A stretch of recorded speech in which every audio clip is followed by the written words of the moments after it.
სახელითა მამისათა და ძისათა და სულისა წმინდისათა. პატიოსანო მამანო, ძვირფასო, ძმებო და დებო, გილოცავთ ბზობის დღესასწაულს. როგორც გვიამბობს წმინდა სახარება ამ მოვლენის შესახებ, მთელი ქალაქი შეიძრა და მთელი ხალხი მიისწრაფოდა იერუსალიმისკენ მიმავალი მაცხოვრის შესახვედრად. მას გზაზე უფენდნენ თავიანთ ტანსაცმელს, ხეებიდან ჭრიდნენ რტოებს და ასევე უფენდნენ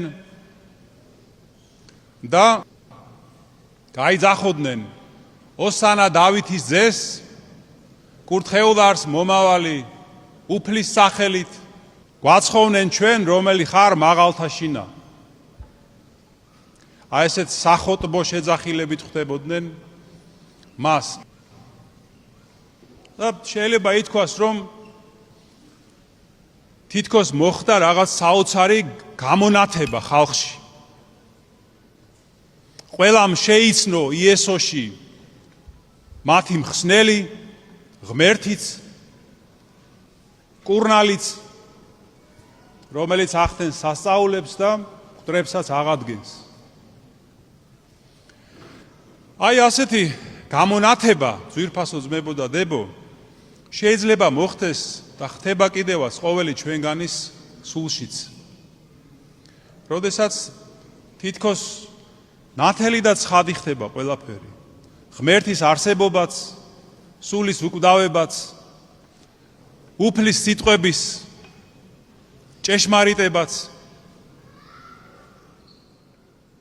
და აი ესეთი ამაღლებული გრძნობა შეიძლება მოხდეს, როდესაც ჩვენ ჭრეთ და აღვიქვავთ ღმერთის მიერ შექმნილი სამყაროს მშვენიერებას, იმ კანონზომიერებას და საოცარ სიბრძნეს, რომელიც არის სამყაროში, თუ როგორ არის მოწყობილი სამყარო. მაგრამ ასევე შეიძლება ეს მოხდეს ჩვენ სულში ცხოვრებისეული წარმატების შედეგად ან წარუმატებლობის შედეგად. შეიძლება იყოს დიდი ბედნიერებისგან, შეიძლება უბედურებისგან, შეიძლება დიდი მწუხარებისგან და სიხარულისგან. და აი ესეთ მომენტებში ადამიანი მადლობს და ადიდებს უფალს და წარმოთქვავს თავის ოსანას. ეს ყველას ჩვენ გამოცდილი გვაქვს.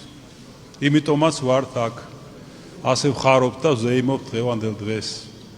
და აი შეიძლება ვთქვათ ჩვენ, რომ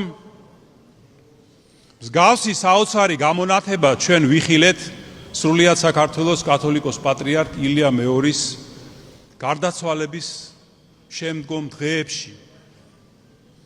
როდესაც მთელი ჩვენი ხალხი, მთელი ჩვენი ერი გაერთიანდა მისდამი მადლიერების, მისდამი სიყვარულის გრძნობაში. მინდა დავამატო ასევე ის, რომ ეს არ იყო მხოლოდ კათოლიკოს პატრიარქ ილია მეორის პიროვნების დაფასება, მხოლოდ ეს როდი იყო.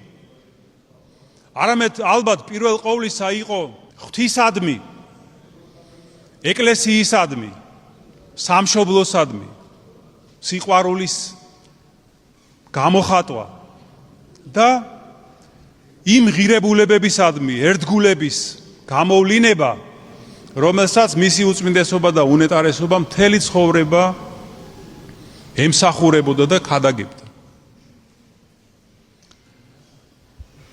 ეს ნამდვილად ასე იყო, ეს საოცარი დღეები, რომელიც ჩვენ გამოვიარეთ და რომლებსაც გავდივართ, აი ამ გამონათებამ, ამ დიდმა ჩვენმა ერთობამ და სიყვარულმა გაგვაერთიანა და გადაგვატანინა ის ძიმე მოვლენა, რასაც ქვია მისი უწმინდესობის და უნეტარესობის გარდაცვალება.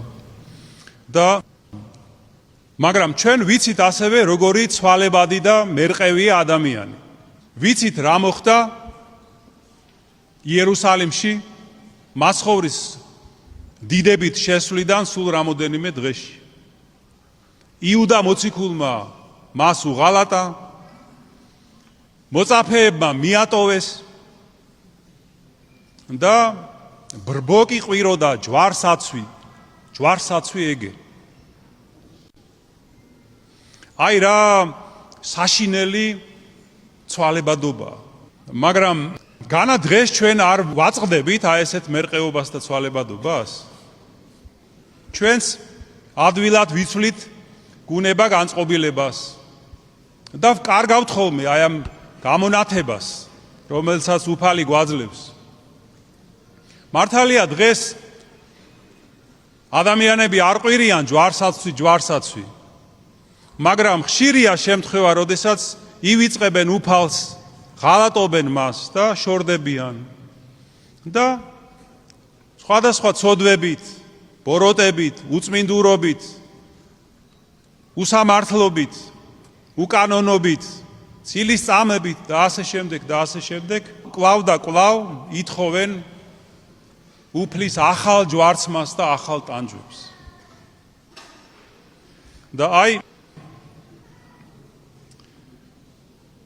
ღმერთმა დაგვიფაროს ჩვენ ასეთი მდგომარეობისგან.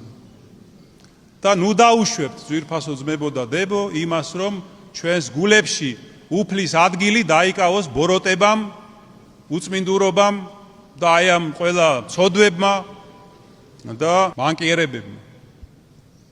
არამედ ვეცადოთ, რომ დღევანდელი დღესასწაული ყოფილიყო ჩვენთვის მაცხოვრის შემოსვლის დღე ჩვენს სულებში, რომ დღეიდან აღარ განვეშოროთ მას, რომ მუდამ გვახსოვდეს იგი და მასთან ერთად ვიყოთ და მასთან ერთად ვიცხოვროთ.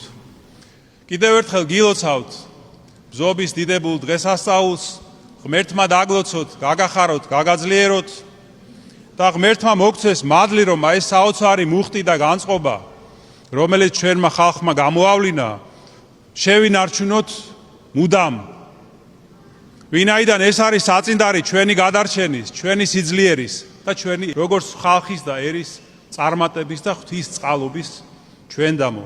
კიდევ ერთხელ გილოცავთ, ოსანა მაღალთა შინა, კურთხეულ არს მომავალი სახელითა უფლისათა, ღმერთი უფალი და გამოგვიჩნდა ჩვენ. ამინ.